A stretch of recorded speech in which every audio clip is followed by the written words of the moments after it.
Hello again everybody, so I hope you're all well. Now it's still winter here in this part of the world.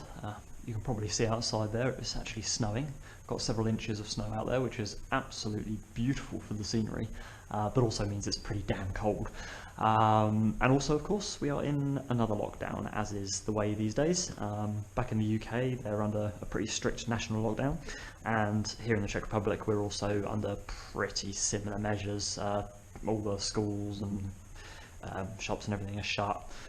We're not supposed to really go anywhere too much. We can go for walks to exercise, and you know, I can go out on the bike if I wanted to the shop or whatever, but obviously, you know, the weather's, it's, as I say, pretty cold out there.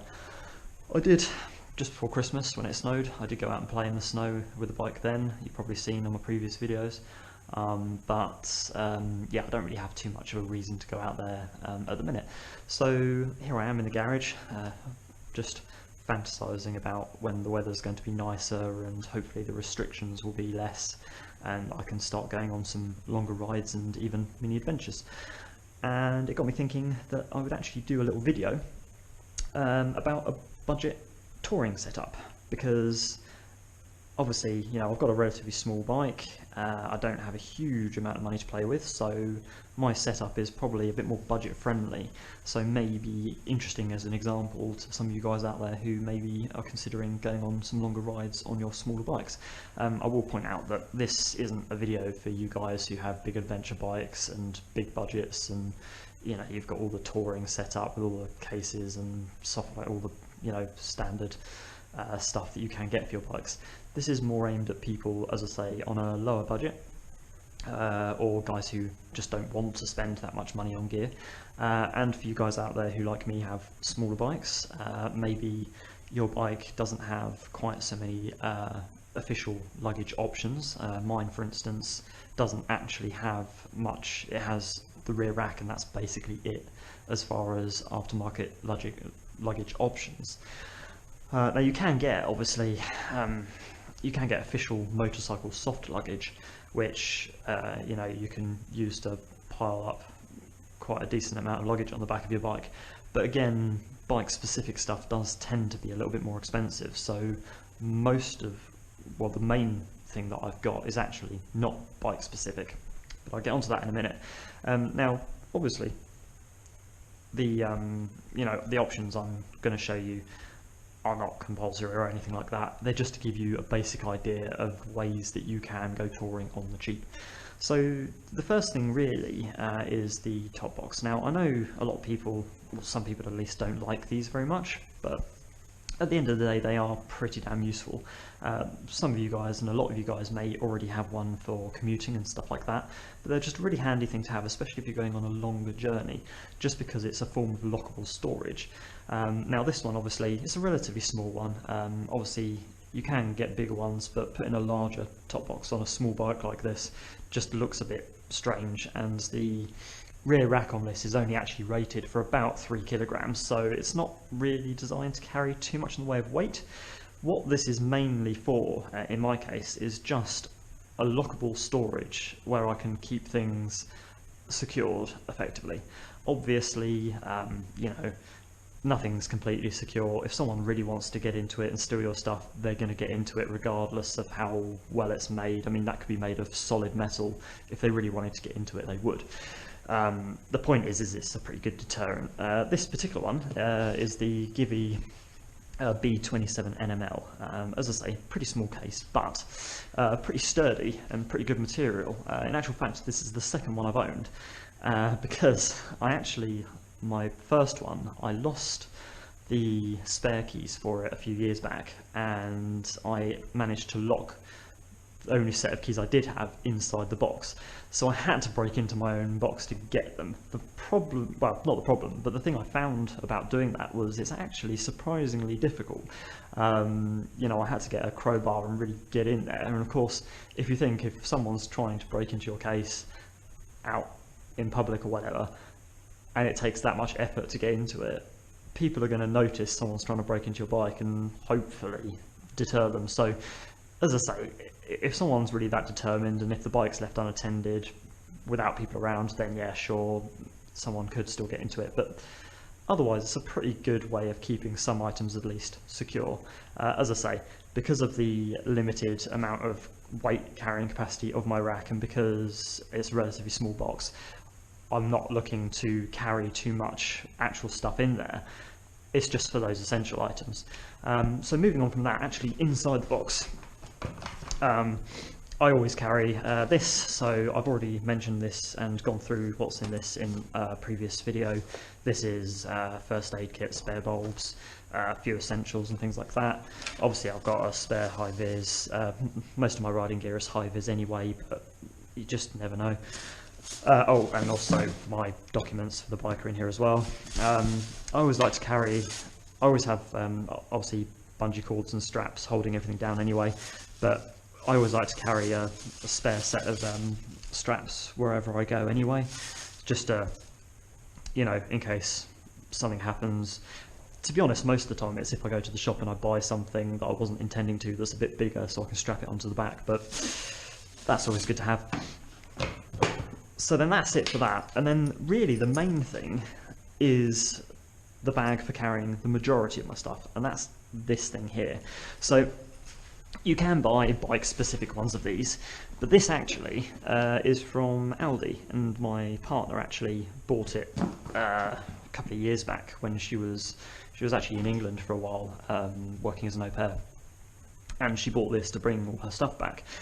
So this is just it's a waterproof duffel bag, designed to, like, you know, if you go on boats and stuff like that, just to keep all your stuff dry.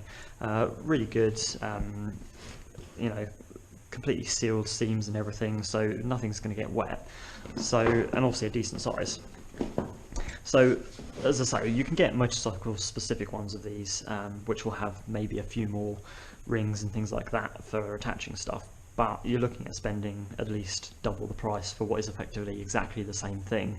So, you know, you can sort of see you don't necessarily have to spend a fortune to get decent gear. You just need to sort of look around and look in the right places.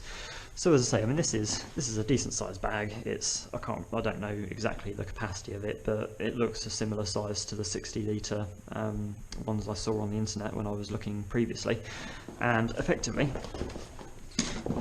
you can chuck all your gear in there, and that's, as I say, that's plenty of space for carrying all your stuff for you know, a couple of days, like a long weekend, or, you know, an adventure type thing like that.